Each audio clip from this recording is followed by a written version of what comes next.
Welcome back to theGrio with Mark Lamont Hill. Tupac Shakur's stepfather is set to be paroled after spending more than 35 years in prison. He was serving a 60-year sentence. Now, he's set to be freed in December because he's critically ill. Joining me now is Lumumba Bandele. He is an organizer and educator and one of the key people who's been fighting for the liberation, not just of Mutulu Shakur, but for political prisoners all around this country. Lumumba, it's good to see you, my brother. Talk to me about what's going on. What's the case here? Well, we're in a good place right now. After 30 plus years of fighting for the freedom of Mutulu Shakur, we have been able to secure a victory. A few weeks ago, I think it was November 10th, the Bureau of Prisons had granted Mutulu Shakur parole, finally, after 9 times. So this 10th petition for parole was finally granted. It's bittersweet in that this particular granting of parole is under the reality that he is terminally ill. He is fighting cancer. The Bureau of Prisons' own health professionals have said that he has a little under 6 months left to live. We knew that in fighting this last wave of fights, but at this point, we really wanted to make sure, at the very least, he had the ability to die at home with dignity, with his family, and no longer in that cage. Had he not been ill, do you think he would have been paroled? You know, that's hard to say. Quite honestly, based on the words of the own parole board, parole commissioner's statements, they said that probably not. That he really was allowed to be freed based on the testimony of the health department in the Bureau of Prisons saying that he is not a danger. He is physically improbable of recidivating because of his physical condition. And it was because of that particular testimony that they allowed him to be granted parole. So what's the point of parole? I mean, if you're eligible for parole, then, and you don't get it, they have to have a reason. Now, if they say, well, he's been disruptive in the prison, he's harmed somebody in the prison, he tried to escape, these are things that at least we could wrap our minds around. Right. What was the reason? First of all, why did they not let him out? Well, which time? Right. How about that?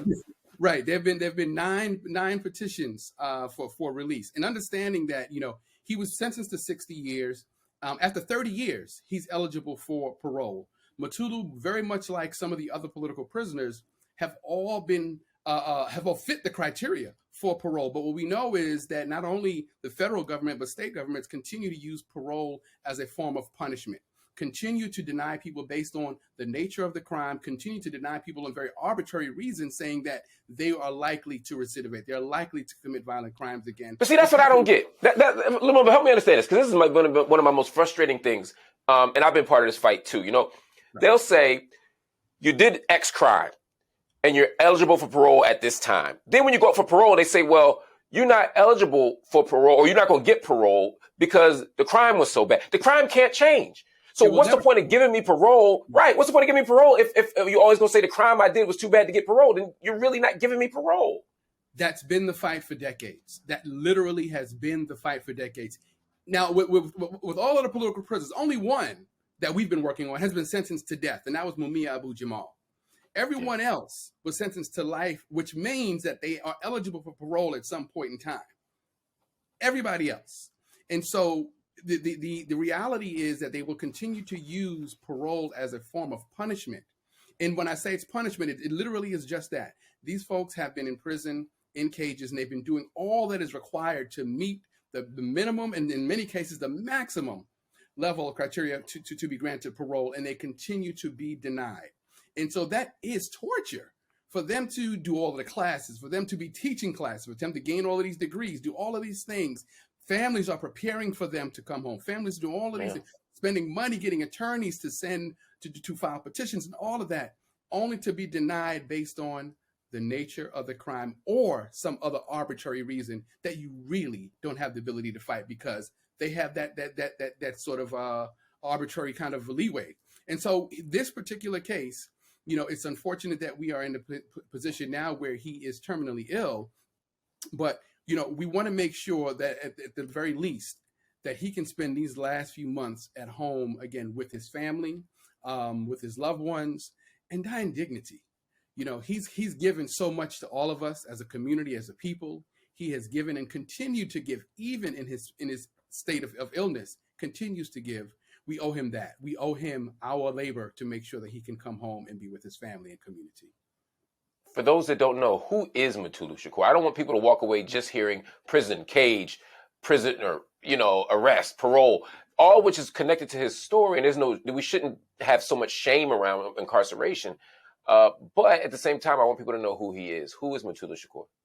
Mutulu Shakur is a 72-year-old healer, educator, mentor, elder. He's recognized as one of the leading members of the movement of human rights for African people here in the United States. He was, as a child, as a teenager, I say a child, but he's a teenager. He was a part of the movement in the Republic of New Africa.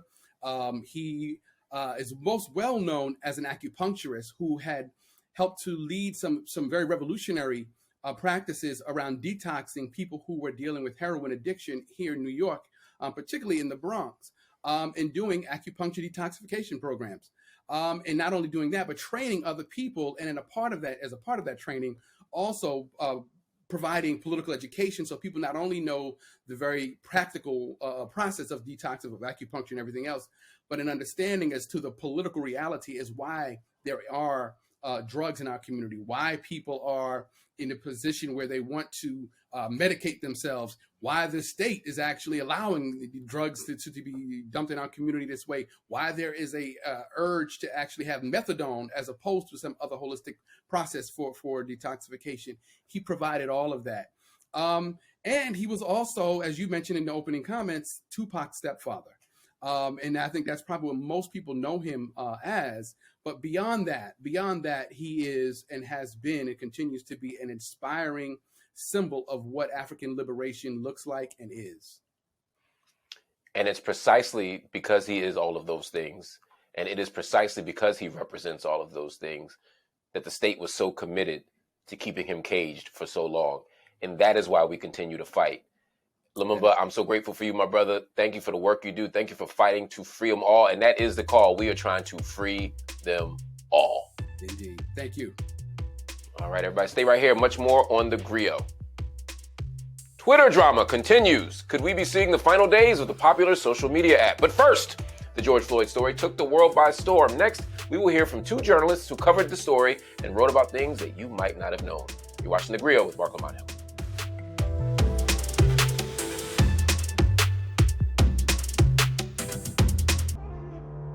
It's game time, baby. Y'all ready to ride for me like I'm ready to ride for you? You and I, we are not alike. No, you don't shine when they hit the lights.